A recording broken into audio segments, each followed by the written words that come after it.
Hello students, how are you? I hope you all are well. Today we are going to study about discovery of cathode or cathode ray. Discovery of cathode rays or electron. Okay? We discussed about introduction of structure of an atom and Dalton's atomic theory in previous video. Okay, according to Dalton, atom is a indivisible particles. Okay, it means you cannot divide the atoms. आप atoms को divide नहीं कर सकते हैं, है ना? Atom is a indivisible particles है, मतलब उसको डिवाइड नहीं किया जा सकता according to John Dalton. Okay, and according to Dalton atoms can not be created nor be destroyed during the chemical reaction. Okay, and next properties of John Dalton या next properties of Dalton's atomic theory is atoms of same elements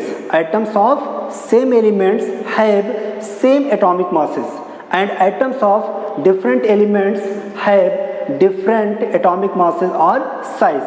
So these are properties of Dalton's atomic theory. Okay, तो उन्होंने बताया कि atoms क्या है, indivisible है.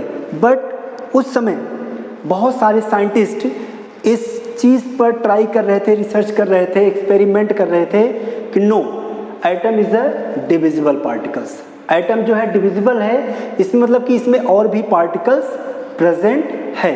जैसे one scientist that is a Michael Faraday. Michael Faraday ने एक एक्सपेरिमेंट किया.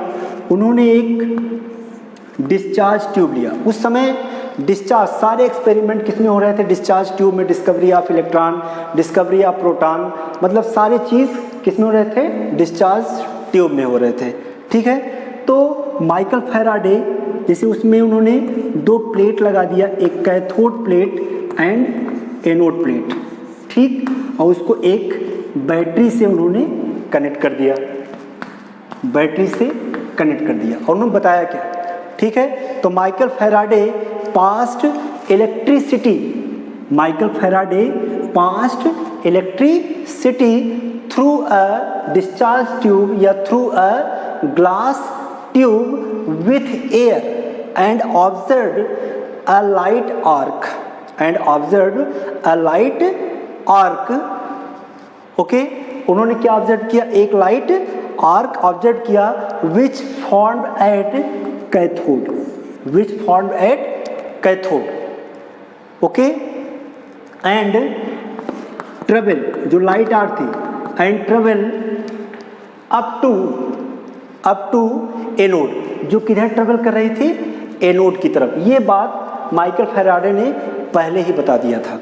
ओके, उसके बाद बहुत सारे साइंटिस्ट थे, जूलियस प्रिकर थे, विलियम क्रुक्स थे, ढेर सारे साइंटिस्टों ने बहुत सारा एक्सपेरिमेंट किया. एट लास्ट किसको डिस्कवर्ड किया गया, डिस्कवरी ऑफ कैथोड रे और इलेक्ट्रॉन को डिस्कवर किया गया. ठीक है, तो the electron was discovered in 1879 में इलेक्ट्रॉन को क्या किया गया, डिस्कवर किया गया.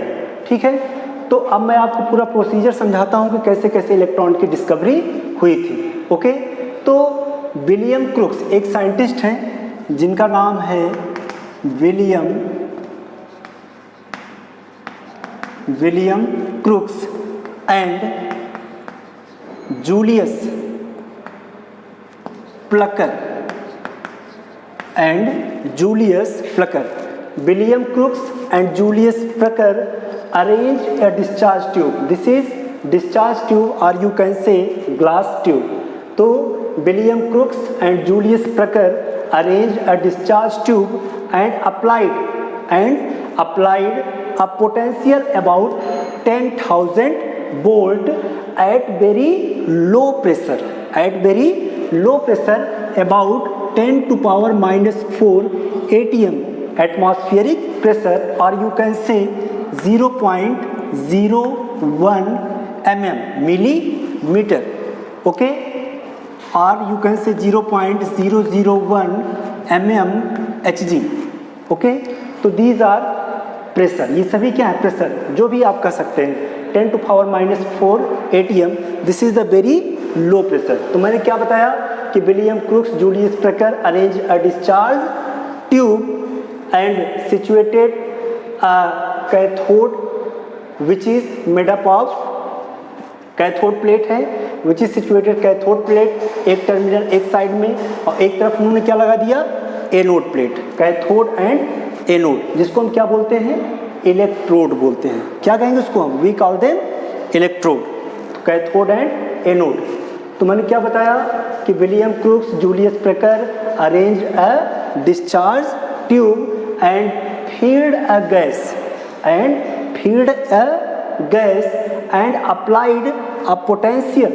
and applied a potential about 10,000 volt at very low pressure about 10⁴ atm or atmospheric pressure. After that he observed that उन्होंने क्या ऑब्जर्व किया कि some invisible rays are formed at cathode, some invisible rays are formed at cathode या from cathode which form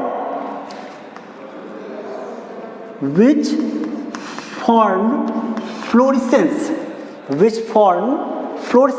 जो क्या कर रहे हैं, फ्लोरेसेंस मतलब क्या करते हैं, चमक उत्पन्न करते हैं। अब आप एक बात कर सकते हैं कि हाउ यू कैन से कि cathode is rays are form from cathode plate. तो जब यहाँ से रेजेस निकल रही थी तो ये जो सामने वाला वाल है यहाँ पे, ये एनोड प्लेट का जो ये फ्रंट वाला जो ग्लास है that is coated with zinc sulphide और you can say fluorescent material. A fluorescent material is made up of zinc sulfide which is coated on glass, जो ग्लास पर क्या था, कोटेड था। और जब यहाँ से इनविजिबल रेज क्या हुआ, फॉर्म हुआ, तो उस सामने वाले वाल पर जो जिंक सल्फाइड कोटेड था वहाँ पर फ्लोरेसेंस को फॉर्म कर रहे थे, प्रोड्यूस कर रहे थे, एक चमक को उत्पन्न कर रहे थे, जिससे हम कह सकते हैं कि यहाँ से कैथोड रेज फॉर्म हो रही है। Why it is called cathode rays? Because these rays formed from cathode plate. So we can say that this is cathode rays or we call them cathode rays. तो इसे हम क्या कहेंगे, cathode rays कहेंगे। After that, sir J Thomson एक scientist हैं जिनका नाम है J Thomson. J Thomson explained that, Sir J. Thomson explained that cathode rays are formed in discharge tube by passing electricity at very low pressure about 10⁻⁴ atm. Okay, but cathode rays are not formed by gaseous molecule। जो gas इसमें feed की गई है, भरी गई है, उससे जो है कैथोड रेज फॉर्म नहीं हो रहा है। Cathode rays are not form by the gaseous molecule. तब कैसे फॉर्म हो रहा है, कहीं क्या कि फास्ट मूविंग केटायंस। तो इसमें जो गैसियस मॉलिक्यूल्स हैं, गैसियस मॉलिक्यूल्स जब आयोनाइज होंगे तो उसमें क्या होंगे, वो भी तो उसमें भी तो नेगेटिव पार्ट, पॉजिटिव पार्ट, या कह सकते हैं कि पॉजिटिव एंड नेगेटिव पार्ट होते हैं, मतलब केटायंस एंड एनायंस होते हैं किसमें, गैसियस मॉलिक्यूल्स में। तो कहेंगे क्या कि fast moving cations which is formed by ionisation of gaseous molecule strike on cathode plate. जो क्या करते हैं, कैथोड प्लेट पर आकर के स्ट्राइक करते हैं as a resulting ejection of electron, जिससे क्या होता है, इलेक्ट्रॉन का इजेक्शन होता है। और दैट इलेक्ट्रॉन या these cathode rays attracted by anode. इससे किससे अट्रैक्ट होते हैं, एनोड से अट्रैक्ट होते हैं। ठीक है, समझ में आ गया। तो इस प्रकार से क्या हुआ, इलेक्ट्रॉन की डिस्कवरी हुई। ओके, तो नेक्स्ट टॉपिक हम पढ़ेंगे क्या कि प्रॉपर्टीज ऑफ इलेक्ट्रॉन और प्रॉपर्टीज ऑफ कैथोड रे। Properties of cathode raise. Properties of cathode raise, ये जो कैथोड रेज है इनकी प्रॉपर्टी क्या है? So first property is cathode rays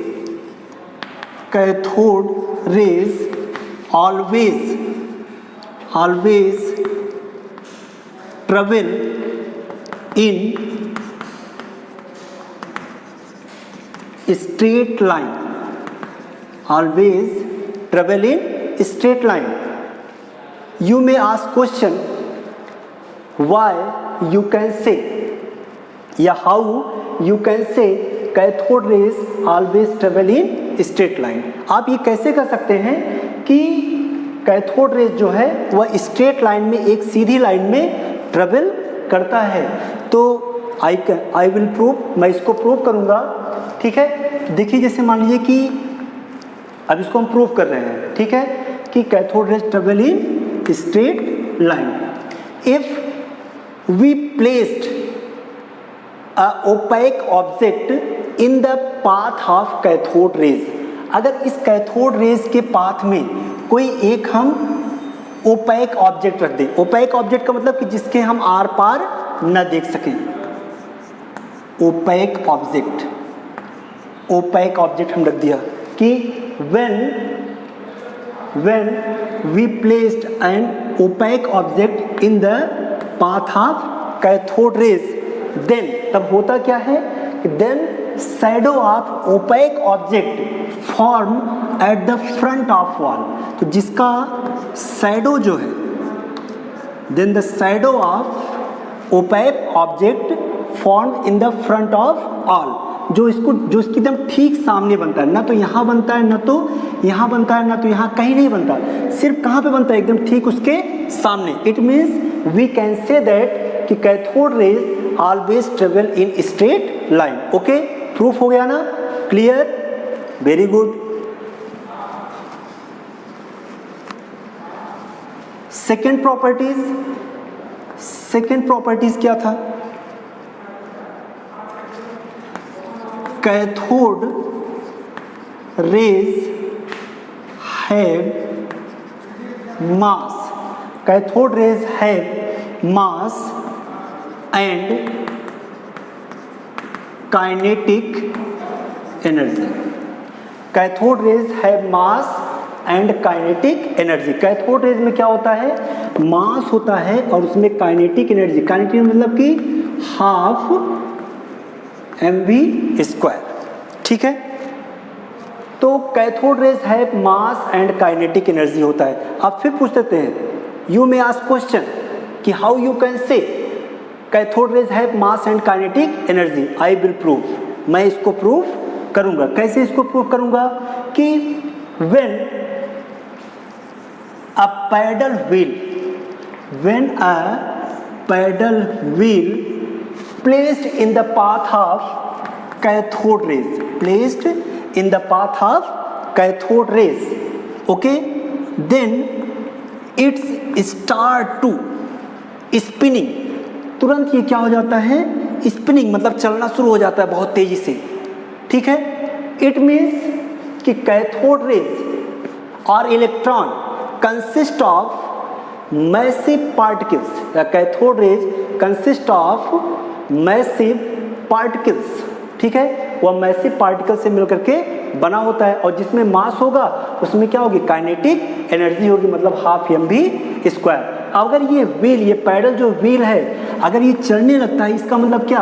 कि कैथोड रेज है काइनेटिक एनर्जी, और काइनेटिक एनर्जी तभी होगी जब उसमें क्या होगा? मास होगा। ओके, प्रूफ किया ना मैंने? ओके, समझ में आ गया सबको? आ गया कि नहीं? आ गया। Okay, good, very good. Third properties क्या है? कि they have negative charge, negative charge, electron has negative charge, electron पर कौन सा चार्ज है, नेगेटिव चार्ज है। आप कह सकते हैं यू मे आस्क क्वेश्चन कि हाउ यू कैन से कि इलेक्ट्रॉन है नेगेटिव चार्ज या electron is the consist of negative charge particles. Okay, we will prove, हम इसको प्रूव करेंगे। कैसे प्रूव करेंगे कि व्हेन अ इलेक्ट्रिक फील्ड और magnetic field create in the path, जैसे पॉजिटिव और नेगेटिव, ऐसे मैंने लगा दिया, इलेक्ट्रिक फील्ड और magnetic field N pole S pole, north pole and south pole. Okay, तो व्हेन अ मैग्नेटिक फील्ड और electric field create in the path of cathode rays, in the path of cathode rays, तो these cathode rays deviate at positive side। किधर deviate हो रहा है, positive side की तरफ deviate हो जा रहा है, मतलब मुड़ जा रहा है, उधर डेविएट कर रहा है। इट मीन्स वी कैन से और यू कैन से, हम कह सकते हैं, आप कह सकते हैं क्या कि cathode raise is the consist of negative charge particle, negative charge particle, वह नेगेटिव चार्ज पार्टिकल से मिलकर के बना होता है। ठीक है, क्लियर, कोई प्रॉब्लम। अब दे प्रोड्यूस, नेक्स्ट प्रॉपर्टीज है कि they produce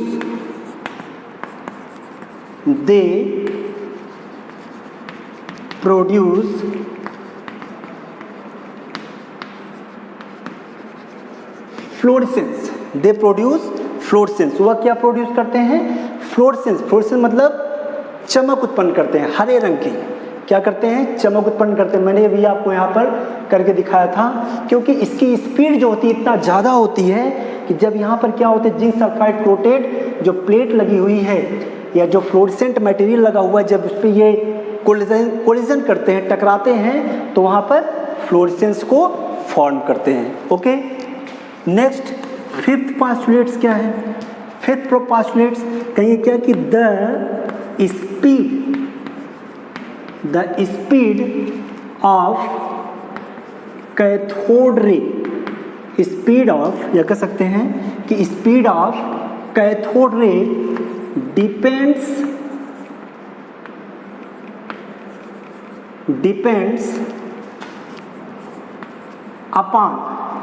depends upon applied voltage। Okay, तो speed of cathode rays depends upon applied voltage. कितना वोल्टेज, आप 10,000 वोल्ट दे रहे हैं, 10,000 वोल्ट का करंट वोल्टेज या पोटेंशियल आप अप्लाई करेंगे, तो यहाँ से जो इजेक्शन ऑफ इलेक्ट्रॉन, जो इलेक्ट्रॉन निकल रहे हैं वो बहुत तेजी से निकलते हैं। जितना ज़्यादा आप वोल्टेज को इंक्रीज करेंगे, जो इलेक्ट्रॉन की इजेक्शन की रेटिंग है, जो इलेक्ट्रॉन फॉर्म होने की रेटिंग है, वह उतना ज़्यादा हो जाएगी। It means you can say कि speed of cathode, sorry ejection नहीं, जो इसकी स्पीड होगी इलेक्ट्रॉन की, जो कैथोड रेज की स्पीड होगी, वो उतना ही ज़्यादा तेज होगी कि जितना ज़्यादा आप क्या करेंगे, करंट देंगे। It means speed of cathode rays depends on applied voltage. वह किस पर डिपेंड करता है, अप्लाइड वोल्टेज पे डिपेंड करता है। Okay, next they can penetrate thin foil of metal, they can penetrate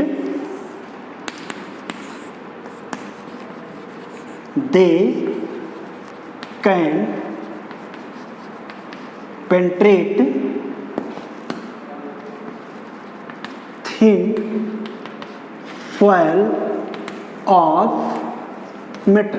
जैसे सपोज दैट कोई मेटल है ये, और ये कैथोड रेज है, तो इसकी स्पीड इतना ज़्यादा होता है कि वो क्या करता है, जैसे मान लीजिए फॉयल किसका है, मान लीजिए सिल्वर का है या गोल्ड का है, तो जब आप क्या करेंगे, कैथोड रेज को पास करेंगे किसके थ्रू, मेटल के through, thin foil of metal के थ्रू, तो ये इजीली इसको बहुत आसानी से क्या कर जाते हैं, पेंट्रेट करके पार हो जाते हैं। ओके, तो एक ये भी प्रॉपर्टीज है क्या कि they can penetrate thin foil of metal. Clear? Next point, they can effect या दे इफेक्ट फोटोग्राफिक प्लेट, क्योंकि इनकी स्पीड बहुत ज़्यादा होती है, किसकी? कैथोड रेज की, तो इजीली ये क्या करते हैं? दे इफेक्ट फोटोग्राफिक प्लेट, वो फोटोग्राफिक प्लेट को क्या कर देते हैं? इफेक्ट कर देते हैं, ठीक है, मतलब उसको फोटोग्राफिक प्लेट को प्रभावित कर देते हैं, उसको ब्लैकिश कर देते हैं, ठीक है। और क्या कर सकते हैं ये? दे आयोनाइज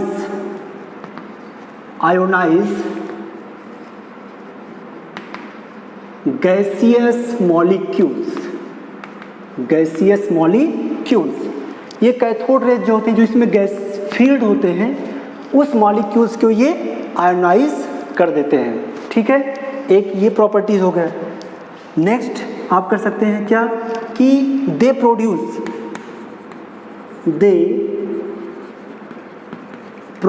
वह प्रोड्यूस कर सकते हैं क्या? एक्सरे, जो एक्सरे होता है हम लोग का, जो एक्सरे जब कोई प्रॉब्लम हो जाती है हम लोगों को, तो जो एक्सरे होता है वह एक्सरे किसके थ्रू होता है? हमारा कैथोड के थ्रू, ठीक है। तो दे कैन प्रोड्यूस एक्सरे, ठीक है। तो these are properties of cathode rays और इलेक्ट्रॉन, है ना। तो name of electron first given by George Stoney, एक साइंटिस्ट हैं जिनका नाम है जॉर्ज स्टोनी, उन्होंने ही सबसे पहले कैथोड रेज को इलेक्ट्रॉन नाम दिया। अब एक इम्पॉर्टेंट कि why credit of discovery of electron goes to J Thomson, क्यों क्रेडिट जो है डिस्कवरी ऑफ इलेक्ट्रॉन का जे थॉमसन को जाता है? क्यों? क्योंकि उन्होंने क्या दिया था? Charge to mass ratio, electron का उन्होंने चार्ज टू मास रेशियो दिया था, इसीलिए, क्योंकि that is the important movement, यह एक बहुत बड़ी बात है, क्या देना? चार्ज टू मास रेशियो, इसलिए जो क्रेडिट है वो किसको जाता है? जे थॉमसन को जाता है, E/m वैल्यू। तो उन्होंने जो E/m की वैल्यू कैलकुलेट किया था, E/m की वैल्यू, E/m का मतलब क्या होता है? Charge to mass ratio. तो चार्ज टू मास रेशियो जो उन्होंने कैलकुलेट किया वो कितना था? 1.75 इंटू 10⁻11 कूलाम पर केजी, ये था हमारा चार्ज टू मास रेशियो। ये चार्ज टू मास रेशियो किसने दिया था? जे थॉमसन ने दिया था, okay. Charge to mass ratio, एक साइंटिस्ट है जिनका नाम है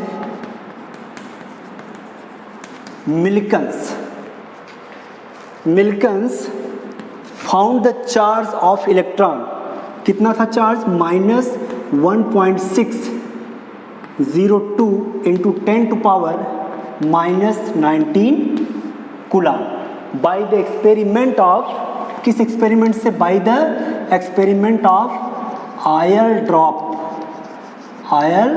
ड्रॉप एक्सपेरिमेंट से उन्होंने क्या कैलकुलेट किया? चार्ज कैलकुलेट किया। और E/m charge to mass ratio किसने कैलकुलेट किया था? जे थॉमसन ने, और इसको मिल्कन्स ने, किसके द्वारा? By oil drop experiment. With the help of charge and charge to mass ratio we can easily calculate the mass of electron. हम क्या कैलकुलेट कर सकते हैं? मास ऑफ इलेक्ट्रॉन को। तो मास ऑफ इलेक्ट्रॉन में be calculated by dividing out, by the dividing of charge with specific charge, charge with specific charge, मतलब E/m मतलब चार्ज, और ये क्या हो गया? हमारा मास हो गया, ठीक। इसकी वैल्यू हमको पता है माइनस या प्लस, कुछ लोग इसको माइनस लिखते हैं, कुछ लोग प्लस लिखते हैं। तो 1.75 इंटू 10 टू पावर 11 कूलाम पर केजी, ठीक है। और चार्ज कितना था, -1.6 into 1.602 into 10 to power -19 coulomb में दिया था। वैसे जब उन्होंने डिस्कवरी किया था तो उस समय दिया था किसमें, -4.8 into 10 to power -10 ESU, electrostatic unit. तो with the help of charge to mass ratio and charge of electron we can easily find out mass of electron. तो mass of electron, how to find out mass of electron, -1.75 into 10 to power 11 upon -1.602 into 10 to power -19। इसको जब हम solve करेंगे तो आएगा 9.1 into 10 to power -31 kg। This is the mass of electron. Gram इसको change करना है तो क्या हो जाएगा, 9.1 into 10 to power -28 gram. Okay, तो this is the mass of electron. और charge to mass ratio this यह है, और चार्ज ऑफ इलेक्ट्रॉन ये है, और मास ऑफ इलेक्ट्रॉन ये है। ओके, एनी प्रॉब्लम, समझ में आ गया सबको। ये था आपका पूरा क्या, डिस्कवरी ऑफ इलेक्ट्रॉन। तो मैंने आपको क्या बताया, डिस्कवरी ऑफ इलेक्ट्रॉन बताया। और एक चीज़ ये भी जान लीजिए, इम्पॉर्टेंट, सबसे इम्पॉर्टेंट थिंग क्या है कि ऑन चेंजिंग ऑफ गैस, हम किसी भी गैस को चेंज कर दें। साइंटिस्टों ने क्या किया, बहुत सारे डिस्कवरी ऑफ इलेक्ट्रॉन में गैसों को बार बार चेंज किया। कभी hydrogen gas, helium gas, neon gas को फिल किया, इलेक्ट्रोड को चेंज कर दिया। मतलब इलेक्ट्रोड डिफरेंट, जैसे ग्रेफाइट का भी इलेक्ट्रोड बनता है, मरकरी का भी इलेक्ट्रोड बनता है, तो इलेक्ट्रोड को भी उन्होंने चेंज किया। But value of e by m, जो value of e by m है, ऑलवेज रिमेन कांस्टेंट और सेम, वह हमेशा क्या होगा, सेम होगा। तो क्या कहेंगे कि ऑन चेंजिंग द गैस और the electrode material, the E by M of cathode rays remain unchanged or same or constant. Okay, so we will discuss the next topic, discovery of proton, in next class. Till then, enjoy with chemistry. Thank you.